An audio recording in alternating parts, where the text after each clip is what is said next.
এরা সব WBCS officer. পিএসসিতে যা হয়েছে না সব বলবো, অ্যাসেম্বলিতে বলবো, হাউসে বলবো। এবং কত WBCS অফিসার যে রয়েছে যারা পাস করেনি, যোগ্য নয়, যে নম্বর পাওয়া উচিত সে নম্বর পায়নি, তা সত্ত্বেও তাদের কি চেয়েছিলেন আমি জানি না। মমতা ব্যানার্জি বা তৃণমূল সরকার কি চেয়েছিলেন?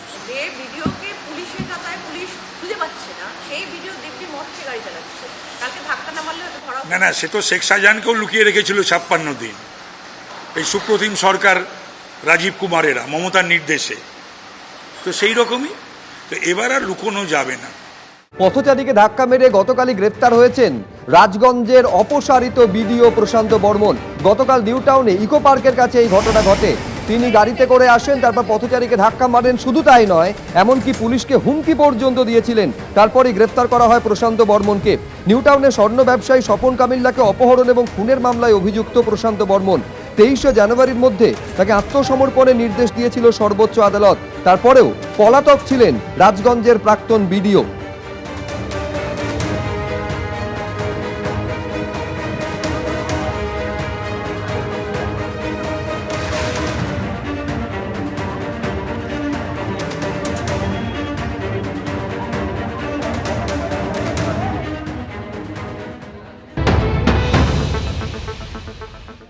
আমার স্বামীকে যেমন কলবল করে মেরেছে, ওর সেমিতি শাস্তি হোক। বিজেপি সরকার নতুন এসেছে, তেমন করি বিজেপি সরকারকে আমি বলবি যে তাকে কঠোর কঠোর শাস্তি দিতে। সব প্রশাসন কাছে আমি আবেদন করব তাকে কঠোর শাস্তি দিতে। এরকম ভুল আও যেমনি ভিডিও হয়েকি এরকম ভুল করেছে, এরকম আও কোনোদিন কাহারি সাথে এমনি যেন অন্যায় ন করুন। মুখ্যমন্ত্রী শুভেন্দু অধিকারীকে বলবো যে আমার স্বামীকে যে কলবল করি ও ভিডিও মেরেছে, ভিডিওকে যে সারা জীবন ছাড়তে না। সরকারকে আমি ধন্যবাদ জানাচ্ছি। নতুন সরকার বিজেপি আসিবা পরে এই কাজটা হয়েছে, তেমন করি আমি বহুত খুশি হচ্ছি। পুলিশি তল্লাশিতে উদ্ধার হলো 80 লক্ষ টাকা। গ্রেফতার করা হয়েছে তৃণমূল নেতাকে। পুলিশের জালে বাদুড়িয়া পুরসভার চেয়ারম্যানের থেকে পাওয়া গেছে 80 লক্ষ টাকা এবং সরকারি ত্রাণ সামগ্রী। গ্রেফতার করা হয়েছে বাদুড়িয়া পুরসভার চেয়ারম্যান দীপঙ্কর ভট্টাচার্যকে। পার্টি অফিস এবং বাগানবাড়ি থেকে 4000 সরকারি ত্রিপল উদ্ধার করেছে পুলিশ।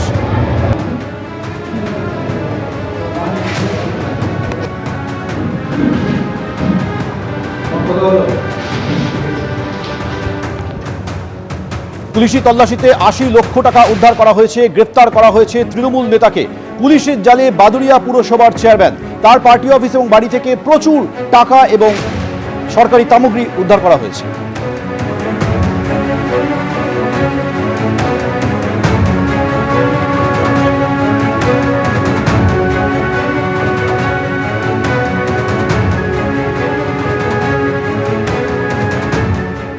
জীবন কৃষ্ণের স্মৃতি কি ফিরছে? শান্তনু সিনহা বিশ্বাসের মুর্শিদাবাদের পৈতৃক বাড়িতে সম্ভাবনা জোরালো হচ্ছে। তার কারণ ঠিক যেমনভাবে জীবন কৃষ্ণ সাহা কেন্দ্রীয় এজেন্সির গোয়েন্দারা আসার পর তার দুটি মোবাইল ফোন ছুঁড়ে ফেলে দিয়েছিলেন পুকুরে, তেমন কি কিছু ঘটিয়ে থাকতে পারেন শান্তনু সিনহা বিশ্বাস? এই সম্ভাবনাকে সামনে রেখে তার বাড়ির পুকুরে এবার তল্লাশি চালাতে পারে এনফোর্সমেন্ট ডিরেক্টরেট। এই সম্ভাবনা জোরালো হচ্ছে। আপনারা জানেন যে প্রাসাদের ছবি আপনারা দেখতে পাচ্ছেন, সেই প্রাসাদে শান্তনু সিনহা বিশ্বাসের এই পৈতৃক বাড়িতে আজ ফের পৌঁছে যান ইডি আধিকারিকেরা।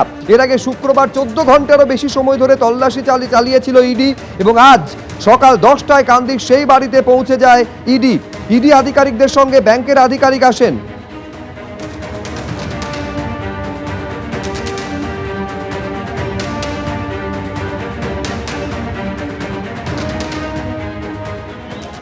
শান্তনু সিনহা বিশ্বাসের প্রাসাদ প্রমোদ যে বাড়ি রয়েছে সেখানে এই মুহূর্তে ইডি তল্লাশি চালাচ্ছে এবং সবথেকে বড় যেটা রহস্য, সেই বাগানবাড়ির মধ্যে রয়েছে একটি পুকুর এবং এই পুকুরকে ঘিরেই কিন্তু রহস্যের দানা বেঁধেছে।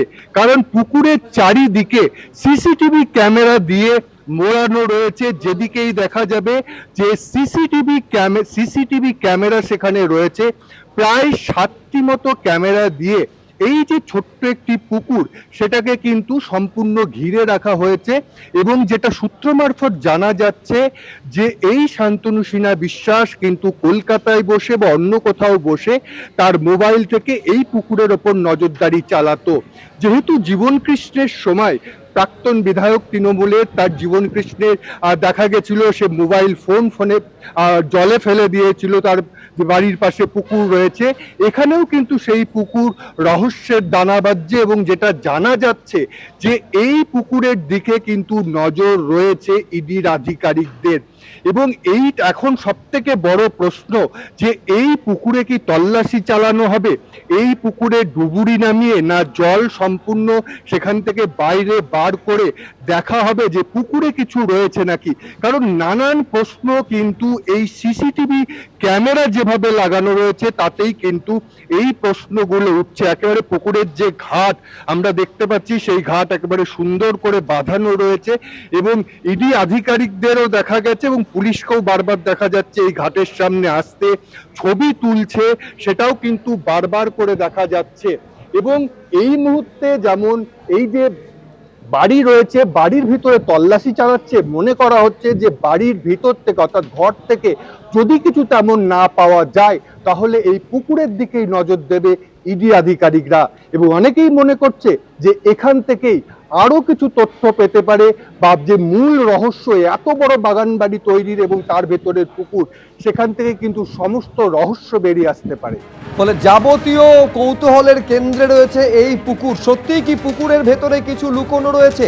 শান্তনু সিনহা বিশ্বাসের মোবাইল ফোন যার সন্ধান পাওয়া এই তদন্তের ক্ষেত্রে অত্যন্ত জরুরি বলে মনে করছে এনফোর্সমেন্ট ডিরেক্টরেট। সেই মোবাইল ফোন গেল কোথায়? এই পুকুরের মধ্যে কি লুকিয়ে রাখা রয়েছে সেই মোবাইল ফোন? এই প্রশ্নের উত্তর খুঁজতে কিন্তু পুকুরেও তল্লাশি চালাতে পারেন ইডি আধিকারিকেরা, সেই সম্ভাবনা জোরালো হচ্ছে। সরাসরি কথা বলবো, রানা দাস আমাদের প্রতিনিধি কান্দি থানার সামনে থেকে রয়েছেন।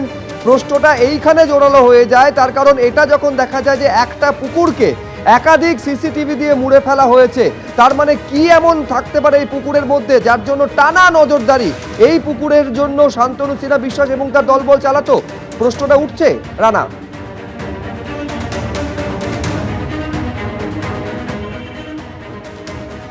একেবারেই এই প্রশ্নটা উঠছে এবং এই প্রশ্নটা ইডির আধিকারিকদের কাছে উঠেছে। আর সূত্র মারফত জানা যাচ্ছে যে ইডির আধিকারিকরা শুক্রবার তারা প্রথমে এসেছিল, তারা প্রায় 12 ঘন্টা মতো তল্লাশি চালায় এবং আজকে দেখা যায় যে সকালবেলাতেও এই বাড়িতে আসে, অর্থাৎ শান্তনু সিনহার যে বাড়ি রয়েছে সেই বাড়িতে তারা আসে এবং সেখানে তল্লাশি চালায় এবং তাদের নজরে পড়ে এই পুকুরটি। এবং যে কারণে এই পুকুরটি সব থেকে বেশি নজরে আছে যে এই একটা ছোট পুকুর, সেই পুকুরকে ঘিরে 7টা সিসিটিভি ক্যামেরা তার চারদিকে লাগানো রয়েছে এবং সেটি মনে করা হচ্ছে মোবাইলের মাধ্যমে। আর সেটি কিন্তু এই শান্তনু সিনহা বিশ্বাস তিনি কিন্তু কলকাতা বা যেখানে থাকতেন সেখান থেকে কিন্তু তিনি পুরো বিষয়টি দেখতেন। এছাড়াও সেখানে পার্সোনাল নিরাপত্তা রক্ষী ছিল। এবং তোমাকে বলি যে এলাকাবাসীরা যেটা বলছিল যে এই জল একেবারে স্বচ্ছ পরিষ্কার ছিল, একেবারে তলায় কি রয়েছে দেখা যাচ্ছে সেটা কিন্তু বছর 2 ধরে দেখা যেত না। এবং বাড়িতে 2 দিন তল্লাশি চালিয়ে এই যে প্রাসাদোপম যে বাড়ি সেই বাড়িতে তল্লাশি চালিয়ে কিছু কাগজ নথিপত্র পেয়েছে, কিন্তু ফোন যেটা খোঁজা মূলত তাদের উদ্দেশ্য সেটা কিন্তু পাওয়া যায়নি। সেখানে এই যে জীবন কৃষ্ণের যে অঙ্কটা সেটা কিন্তু মিলে যাচ্ছে, সেখানে সেই একই পুকুর দেখা যাচ্ছে এবং যে বিল্ডিং রয়েছে আর তার পাশেই পুকুরটাই, সেই পুকুরে কোনো রকম ফেলে দেওয়া হয়েছে নাকি, কোনো তথ্য প্লাস্টিকে মুড়িয়ে রাখা হয়েছে নাকি, কারণ পুকুরের জল একেবারেই ঘোলাটে রয়েছে, সেই কারণেই কিন্তু সেখানে তাদের নজর রয়েছে। কিন্তু আজকে সেই রকম ভাবে ইনফ্রাস্ট্রাকচার নিয়ে তারা আসেনি যে পুকুরে তারা কাউকে ডুবুরি নামাবে বা পুকুরের জল সেখান থেকে বার করবে, সেই রকম ব্যবস্থা ছিল না। কাঁদি থানার পুলিশ সেখানে ছিল, আমরা দেখতে পাচ্ছিলাম পুলিশ যেমন ছিল, কেন্দ্রীয় বাহিনীর জওয়ানরা ছিল, তাদেরও পুকুরের সামনে দেখতে যাওয়া যায়, ছবি তুলতে দেখা যায়। অর্থাৎ এই ছবি তুলে নিয়ে হয়তো ইডি আধিকারিকরা তাদের যে উচ্চ পর্যায়ের আধিকারিক রয়েছে তাদের সঙ্গে দেখাবে, তাদের সাথে কথা বলে এর কিন্তু আসতে পারে এবং এই পুকুরে কি রয়েছে, কোনো রহস্য লুকিয়ে রয়েছে নাকি, এই পুকুরের থেকেই কিছু পাওয়া যায় নাকি সেটা তারা দেখবে। অন্যদিকে ইডি আধিকারিকরা কাঁদি থানাতে আছে এবং সেই যে বাড়ি সেই বাড়ির চাবি কিন্তু কাঁদি থানার হাতে তুলে দিয়ে তারা কলকাতার উদ্দেশ্যে রওনা দিয়েছে। ধন্যবাদ রানা।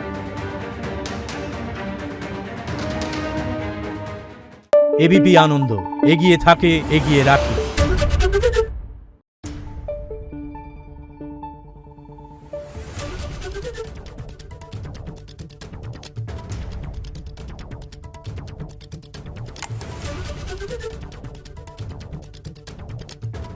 Thank you.